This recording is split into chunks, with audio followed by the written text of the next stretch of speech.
Love Me Do, the Beatles' debut single, is a cornerstone of their legacy.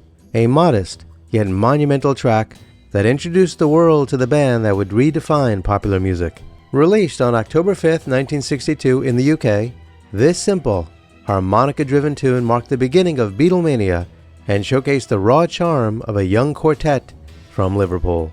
Written primarily by Paul McCartney, with contributions from John Lennon, Love Me Do is both a snapshot of their early sound and a harbinger of their songwriting potential. This exploration dives into its creation, recording, lyrical content, and impact, enriched with trivia and insights that reveal its enduring significance. Let's begin by talking about its origins. Love Me Do was one of the Beatles' earliest original compositions, penned in 1958 when Paul McCartney was just 16 years old. At the time, McCartney was a schoolboy at the Liverpool Institute, often skipping classes to write songs with his friend John Lennon, whom he'd met in 1957 at a church festival. The song emerged during one of their many sessions at McCartney's family home at 20 Forth Lynn Road, where the duo would strum guitars and brainstorm ideas in the front parlor. McCartney has described Love Me Do as a product of youthful simplicity. "It was just a little thing we'd written," he recalled in the Beatles anthology in 1995. "We're trying to write something catchy, something we could play at gigs." The song's origins predate the Beatles' formal lineup. George Harrison joined in 1958, and Ringo Starr wouldn't replace Pete Best until 1962. So it reflects the embryonic phase of Lennon and McCartney's partnership, when they were in the band known as the Quarrymen. Lennon's contribution came later, refining the song as it evolved from a rough sketch to a polished piece. In a 1980 Playboy interview, John credited McCartney with the bulk of the writing, but noted his role in shaping the harmonica riff and harmonies. He said, "Paul wrote it, but I helped with the middle eight and the feel." The harmonica, inspired by American blues records they admired, became a defining feature, giving the song a distinctive edge. The song lay dormant for years as the Beatles honed their craft in Liverpool clubs and Hamburg dives. It wasn't until 1962, after they signed with EMI's Parlophone label under producer George Martin, that Love Me Do was dusted off as a potential debut single. By then, it had been battle-tested in their live sets, making it a natural choice to introduce their sound to the world. So why was it written? Love Me Do was born out of necessity and ambition. In 1958, Lennon and McCartney were eager to move beyond covering rock and roll standards by Chuck Berry and Buddy Holly. Writing their own material was a way to stand out in Liverpool's crowded music scene and impress local audiences. McCartney later explained, "We wanted something of our own to play, something that wasn't just another Elvis knockoff." The song's theme, a straightforward plea for love, reflected their teenage preoccupations. It was less about profound emotion and more about crafting a tune that was easy to sing and memorable enough to stick with listeners. Its simplicity also made it practical for their early performances, where they relied on basic instrumentation and vocal harmony to captivate rowdy crowds. By 1962, the stakes had risen. After failing an audition with Decca Records in January, the Beatles landed a deal with Parlophone in June. George Martin initially pushed for them to record Mitch Murray's How Do You Do It, a polished pop song he deemed a surefire hit, but the band insisted on an original, believing Love Me Do better captured their identity. Their persistence paid off, cementing their commitment to self-penned material, a decision that would define their career. Now let's talk about the recording process. Love Me Do was recorded across 3 sessions in 1962, each with a different drummer, reflecting the band's transitional phase and the meticulous oversight of producer George Martin. June 6, 1962.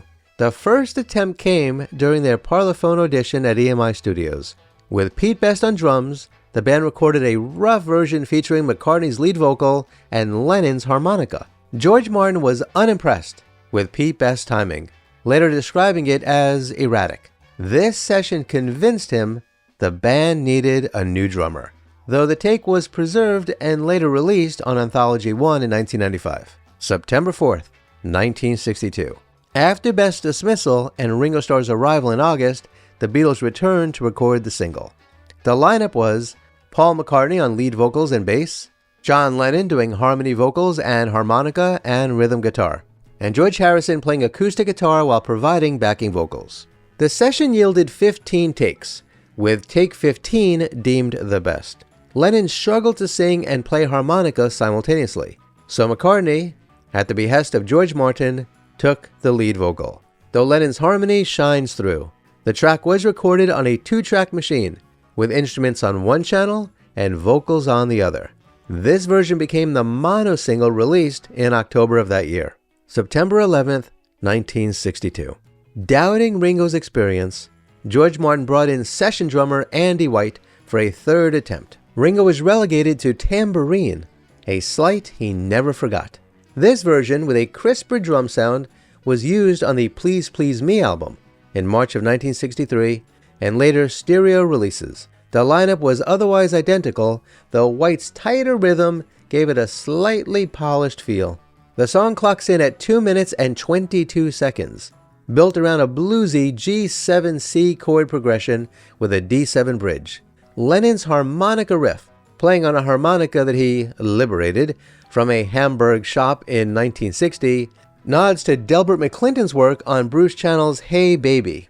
The final mixes, mono on September 4th and stereo on November 26th, highlight the band's raw energy over studio polish, a deliberate choice by Martin to preserve their live sound. Love Me Do is minimalist by design, with lyrics that prioritize rhythm and repetition over narrative depth. Its 18-line structure revolves around a single idea, a lover's plea for reciprocation. The verse, love me do. You know I love you. I'll always be true. So please, love me do, is a 4-line mantra, repeated 3 times with slight variations.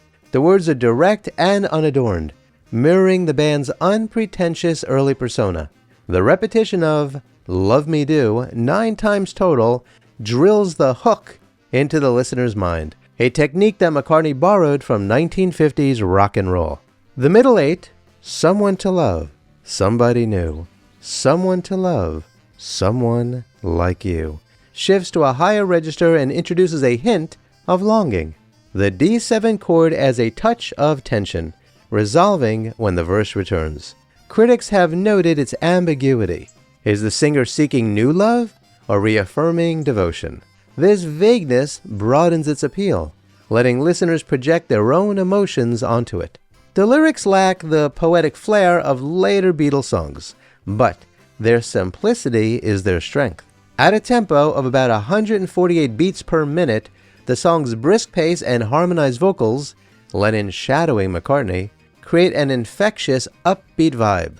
It's less a story than a musical postcard, short, sweet, and to the point. Now let's talk about its release and reception. Love Me Do hit UK shelves on October 5th, 1962, with P.S. I Love You as the B-side. It entered the record retailer chart at number 49 and peaked at number 17 by December. A modest debut, but a promising start. Rumors persist that manager Brian Epstein bought thousands of copies to boost its chart position, though no hard evidence supports this. In the US, VJ Records released it in May of 1963, but it flopped, barely charting. It wasn't until April of 1964, amid Beatlemania's peak, that Capitol Records reissued it, soaring to number 1 on the Billboard Hot 100 for 1 week, proof of the band's delayed American breakthrough. Critics were lukewarm at first. NME called it a fair start, while Melody Maker praised its cheeky harmonica. Fans, however, embraced it, and it became a live favorite, often opening their 1962-1963 sets. Now how about some trivia and fun facts? Let's begin by talking about the drummer drama. The song's 3 drummers, Best, Starr, and White, make it a unique artifact of the Beatles lineup shuffle. Then you got the harmonica heist. John Lennon's harmonica was reportedly stolen from a Hamburg music shop, a tale that he recounted with glee. The Beatles performed Love Me Do on BBC's The 625 show in June of 1963, their earliest film TV appearance.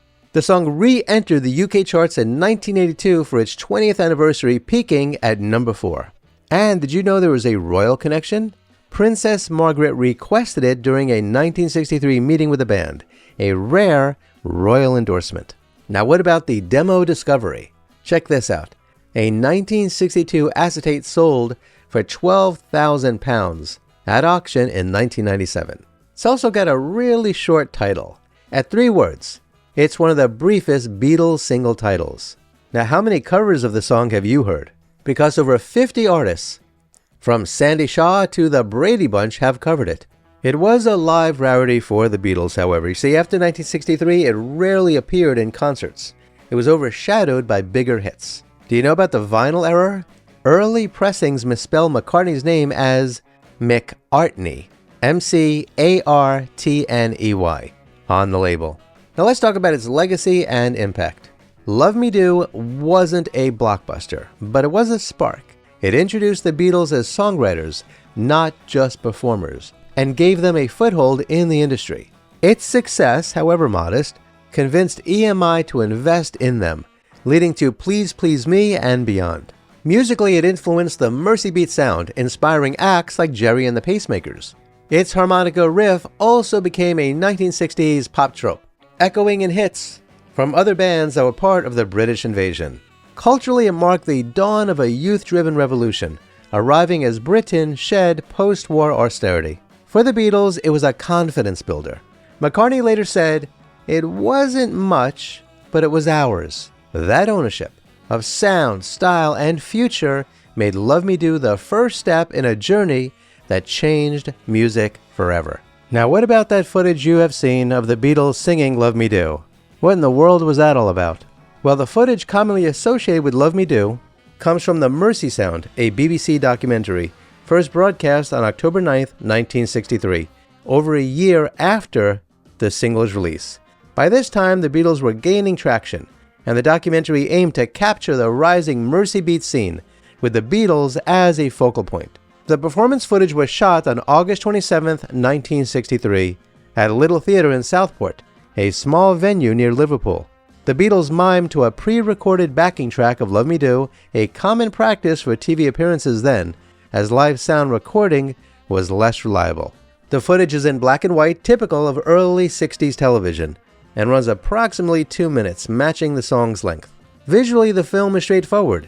The Beatles are shown on a minimalist stage, dressed in their early signature look, dark suits, white shirts, and skinny ties, performing with youthful energy. Lennon's harmonica playing is prominent, mirroring the song's iconic opening riff. The camera work is basic, with static shots and simple cuts, focusing on the band as a unit rather than individual close-ups. Interspersed with this performance are documentary scenes of Liverpool life, docks, streets, and fans, contextualizing the band's roots. The Mercy Sound Love Me Do clip is unique for its historical timing. It captures the Beatles just before the global explosion in 1964. Unlike their later promotional films, which were purpose-made and often experimental, like Strawberry Fields Forever with its surreal visuals, this was a documentary performance, not a crafted narrative. Its simplicity mirrors the song itself, unadorned, direct, and authentic. Though not a polished promotional film by today's standards, the Mercy Sound Love Me Do footage was unique for 1963, a live, mimed performance on national TV that doubled as promotion and documentary. It predates the music video era the Beatles would later shape, offering a raw, unfiltered look at their early charm. So, what do you think of the song Love Me Do? Do you like it? What do you think so awesome about that song? Please share your thoughts in the comments below. Kindly remember to like, share, and subscribe, and hit the notification bell. Please check out the links below to learn how to support my research and productions. Kindly be kind to all of our fellow Earthlings, and please do not harm them. And do yourself a favor and go to a local shelter and adopt a cat or a dog, or both. You and they will be very glad that you did. Until next time, I wish you safe travels on all your journeys.